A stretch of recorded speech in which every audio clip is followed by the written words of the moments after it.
Munnar മാട്ടുപ്പെട്ടിയിൽ tourist bus മറിഞ്ഞ 2 വിദ്യാർത്ഥികൾ മരിച്ചു. നിരവധി പേർക്ക് പരിക്കേറ്റു. തമിഴ്നാട് നാഗർകോവിൽ സ്കോട്ട് കോളേജ് വിദ്യാർത്ഥികൾ സഞ്ചരിച്ച ബസ്സാണ് അപകടത്തിൽപ്പെട്ടത്. എക്കോ പോയിന്റ് സമീപത്താണ് അപകടമുണ്ടായത്. വിവരങ്ങളുമായി ബിനീഷ് ആന്റണി ചേരുന്നുണ്ട്.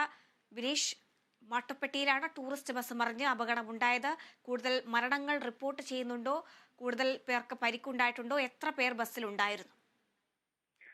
ഹരിത, ഇന്ന് ഉച്ചയോടെയാണ് ഇത്തരത്തിലൊരു അപകടമുണ്ടാകുന്നത്.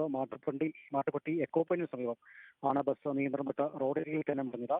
ഇവരെ കുണ്ടൽ ഡാം സന്ദർശിക്കാൻ വേണ്ടി ഈ 37 പേരടങ്ങുന്ന വിദ്യാർത്ഥികളും അതോടൊപ്പം തന്നെ 3 അധ്യാപകരും ഒരു അധ്യാപകരുടെ കുട്ടിയുമാണ് ഈ ബസ്സിലുണ്ടായിരുന്ന. ഈ ഇത്ര പേരായിരുന്നു ഈ കുണ്ടൽ ഡാമിലേക്ക് പോയത്. ഈ കുണ്ടൽ ഡാം പോകുന്ന വഴിക്ക് തന്നെയായിരുന്നു ഈ എക്കോ പോയിന്റിന് സമീപം വാഹനം നിയന്ത്രണം വിട്ട വളവിൽ മറിഞ്ഞത്. അപ്പോൾ തന്നെ നിരവധി പേർക്ക് പരിക്കേറ്റിരുന്നു. ഒരാൾ മറിഞ്ഞ സംഭവത്തിൽ തന്നെ ഒരാൾ മരിച്ചു. അതോടൊപ്പം തന്നെ ഒരാളെ ആശുപത്രിയിൽ കൊണ്ടുവന്ന ശേഷമാണ് മരണം സ്ഥിരീകരിച്ചത്. ആദിക, വേണിക 2 പേരാണ് മരണപ്പെട്ടത്. ബാക്കി 3 പേരുടെ നില ഗുരുതരമായി തുടരുന്നു. ഒരാളുടെ കണ്ണിന് ഗുരുതര പരിക്കേറ്റ് ഒരാളെ തമിഴ്നാട്ടിലെ സ്വകാര്യ ആശുപത്രിയിലേക്ക് കൊണ്ടിരിക്കുകയാണ്. നാഗർകോവിൽ സ്കോട്ട് ക്രൈസ്റ്റ് കോളേജിലെ വിദ്യാർത്ഥികളാണ് ഇവരെല്ലാവരും തന്നെ.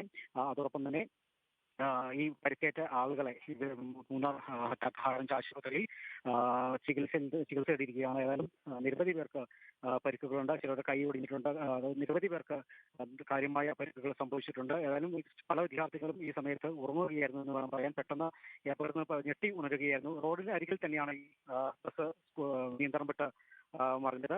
BSc കമ്പ്യൂട്ടർ സയൻസ് വിദ്യാർത്ഥികളാണ് ഈ ടൂർ വന്നത്. ഏതായാലും വലിയ രീതിയിലുള്ള ഒരു അപകടമാണ് ഉണ്ടായത്. ഒരാൾ സംഭവ സ്ഥലത്ത് തന്നെ മരിക്കുകയായിരുന്നു. ഒരാളെ ആശുപത്രിയിൽ എത്തിച്ചെങ്കിലും മരണം സ്ഥിരീകരിക്കുകയായിരുന്നു. ബാക്കിയുള്ളവരുടെ ചികിത്സ തുടരുന്നു. നിലവിൽ ഒരാളെ താഴേക്ക് സ്വകാര്യ ആശുപത്രിയിലേക്ക് കൊണ്ടുപോയിട്ടുണ്ട്. അതോടൊപ്പം തന്നെ വിദഗ്ധ ചികിത്സ ഇനിയും 2 പേരെ കൊണ്ടുപോകുമെന്നാണ് നമുക്ക് അറിയാൻ സാധിക്കുന്നത്. ശരി, ബിനീഷ് ആന്റണിയാണ് വിവരങ്ങൾ നൽകിയത്.